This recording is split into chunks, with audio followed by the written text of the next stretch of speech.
Hey, Russell here from Adelaide West Physio and Pilates and Adelaide West Headache Clinic.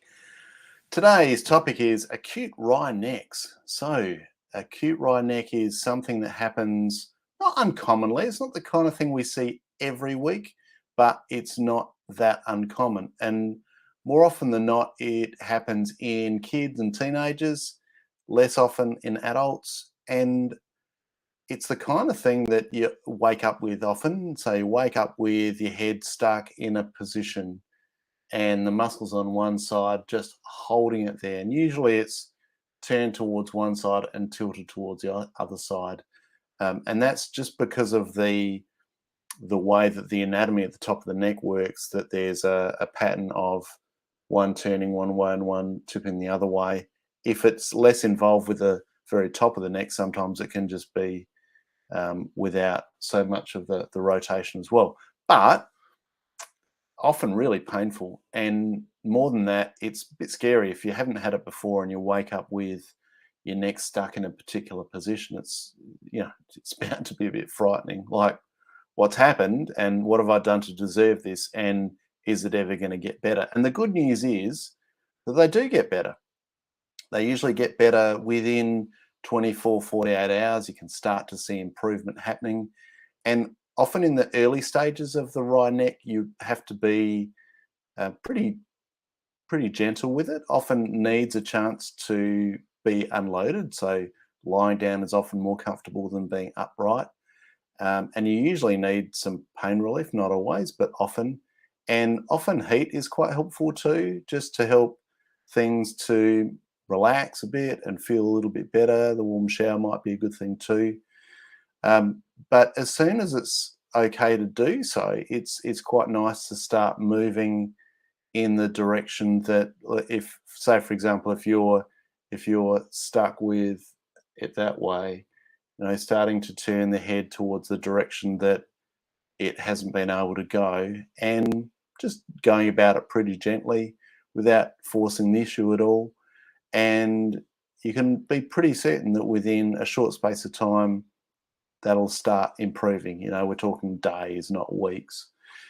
There's a couple of other reasons. So actually, before I go into that, the reasons for getting a wry neck, sometimes it is just spontaneous. There's no rhyme or reason. Maybe it relates to sleeping a little bit awkwardly, but for some reason, there's been a protective response. Muscle protection has kicked right in and has clamped that down and made it hard to move.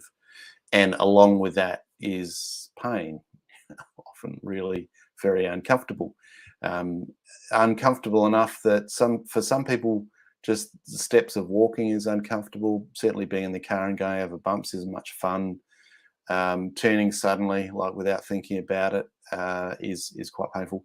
The other reasons that it can happen, apart from just a spontaneous situation, is as a result of infection too. So that's another possible cause, and trauma is a possible cause as well. But less common than just the spontaneous acute torticollis or wry neck. Torticollis is the more medically word for it. The other situation where torticollis happens is at birth. So an acquired torticollis, where from birth someone is in that kind of position. The baby can't turn its head in one direction, is tilted the opposite way. And that's something that's happened in utero.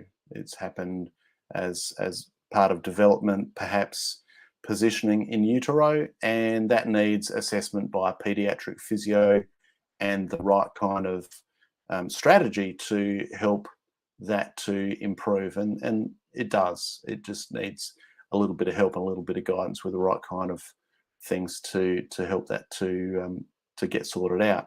So that's a situation where specifically a pediatric physio is important to see.